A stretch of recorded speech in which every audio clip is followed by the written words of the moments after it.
Now, U.S. control over Venezuela's oil exports is reshaping the country's fragile debt landscape.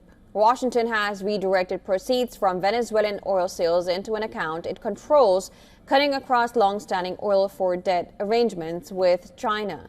Venezuela owes roughly $150 billion in foreign debt, with nearly 10% linked to Chinese loans that were being repaid through oil shipments.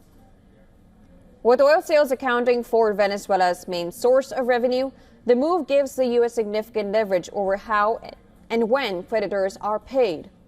China has been receiving Venezuelan oil cargo since 2019 as part of temporary repayment agreements, and this includes interest payments routed through Beijing control accounts. While these shipments represent only a portion of Venezuela's crude exports to China, they have been critical for servicing debt even as other creditors were locked out due to sanctions and default. Now, Beijing has now warned that its legitimate rights and interests must be protected. Now, this comes after the U.S. said oil revenues would be centrally controlled and Chinese purchases allowed only at market prices, not as debt repayments. Debt experts warn U.S. control over oil revenues could disrupt the established hierarchy of creditors and complicate Venezuela's path out of its 2017 default.